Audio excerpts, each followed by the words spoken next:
नमस्कार मंडळी. तर आजचा व्लॉग असणार आहे एकदम स्पेशल, कारण आम्ही आहोत आत्ता पुणे स्टेशनला आणि आम्ही चाललो आहोत एकदम मर्दगडी अशा शहरामध्ये ज्याचं नाव आहे कोल्हापूर. आणि आम्ही निघालो आहोत आमच्या ट्रेननी अंबाबाईचं दर्शन घ्यायला, श्री महालक्ष्मीचं दर्शन घ्यायला. पुणे स्टेशनच्या मुख्य द्वाराजवळ इथे छत्रपती शिवाजी महाराजांचा हा छान असा पुतळा आहे. आणि फायनली आम्ही निघालो आहोत या रात्रीच्या ट्रेनने, जी येते मुंबईवरून पोहोचते कोल्हापूरला. फायनली आम्ही पोहोचलेलो आहोत मिरजला. अरे बरेच मिरज कसं काय आलं कारण आम्ही कनेक्टिंग ट्रेन पकडणार होतो. मिरजवरून एक डेमो ट्रेन असते जी कोल्हापूरला जाते. आणि फायनली त्या डेमो ट्रेननी आम्ही कोल्हापूरला उतरलेलो आहोत, ज्याचं नाव आहे छत्रपती शाहू महाराज टर्मिनस कोल्हापूर. फायनली कोल्हापूरला पोहोचल्यानंतर आम्ही थेट पटकन पकडली ऑटो रिक्षा.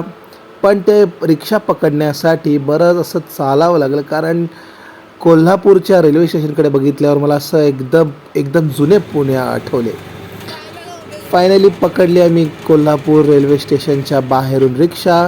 जर तुम्ही कोल्हापूर रेल्वे स्टेशनच्या आवारात जर रिक्षा पकडली तर ते तुम्हाला खूप कॉस्टिंग देईल, खूप प्राईस फेअर सांगतील, भाडं खूप चांगलं जबरदस्त सांगतील. त्याच्यामुळे थोडंसं चाला, पायाला कष्ट द्या, रेल्वे स्टेशनच्या बाहेर या आणि तुम्ही रिक्षा पकडा. अगदी 20 ते 30 रुपया पर सीट तुम्हाला ते महालक्ष्मी मंदिराच्या अगदी बाहेर सोडतील. फायनली आम्ही पोहोचलेलो आहोत महालक्ष्मी मंदिराच्या प्रांगणामध्ये आणि heading towards the great sacred Mahalakshmi temple.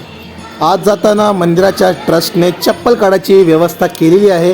तिथे आपण आपले चप्पल काढावेत आणि मग एंट्री करायची the great sacred Mahalakshmi temple, जे इतकं सुंदर पद्धतीने त्याचं नक्षीकाम केलं आहे. अरे बापरे, जिथे जग साधं कागदावरती चित्र काढायला शिकवते ते आमचे सगळ्यांचे बाप, आमचे अँचेस्टर्स, आमचे पूर्वज डायरेक्ट 3D मॉडेल काढत, एकदम तेही दगडात कोरीव काम करते. एकदम प्राऊड हिंदू, जबरदस्त असं प्राऊड हिंदू आहे मी.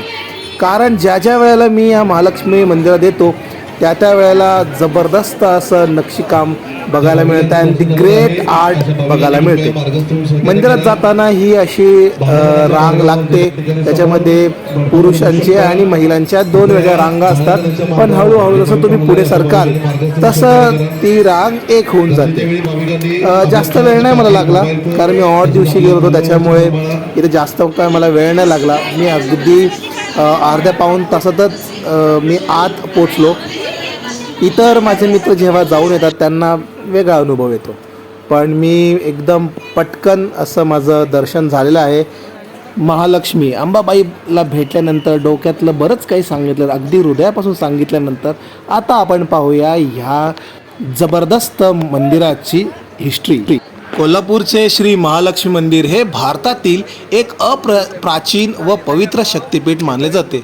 हे मंदिर देवी लक्ष्मीच्या म्हणजे अंबाबाई या स्वरूपासाठी प्रसिद्ध आहे. देवीचं हे रूप विष्णू पत्नी लक्ष्मीचे दक्षिण भारतातील विशेष पूज्य असले रूप आहे.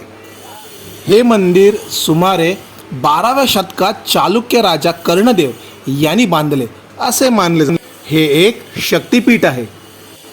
असे मानले जाते की सतीचा त्रिनेत्री भाग म्हणजे नेत्र, डोळे इथे पडला, म्हणून हे ठिकाण शक्तिपीठ मानले जाते.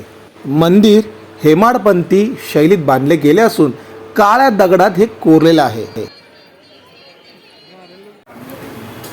आता वेळ झालेली आहे पेट पूजाची. इथेच आम्ही जवळच एक शुद्ध शाकाहारी हॉटेलमध्ये आम्ही जेवलो आणि पोटाची खळगी पटकन भरली, कारण बराच वेळ झालेला भूक लागलेली होती. तिथून पुढे मग आम्ही शाहू पॅलेसला गेलो. शाहू पॅलेसमध्ये असलेल्या संग्रहालयाला पण आम्ही भेट दिली. छान वाटलं, मस्त संग्रहालय मेंटेन केलं गेलं आहे. मग तिथून पुढे चा स्टॉप होता रंकाळ, आणि रंकाळ्याच्या काठावरती हे आम्ही खाल्लेला होता आईस गोळा. आता तुम्ही बघणार आहात पृथा ॲक्टिंग क्लासेसचा एक साक्षात्कार. 1 2 3 start.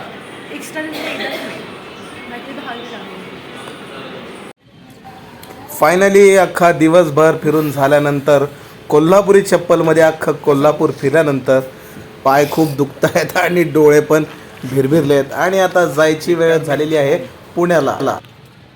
Bye bye. Bye bye Kolhapur. हा व्लॉग तुम्हाला कसा वाटला नक्कीच मला या व्हिडिओच्या कमेंट सेक्शनमध्ये सांगा. व्हिडिओला लाईक करा आणि माझ्या यूट्यूब चॅनलला सबस्क्राईब करा. तोपर्यंत कराल कष्ट तरच वा श्रेष्ठ. जय महाराष्ट्र, जय श्रीराम.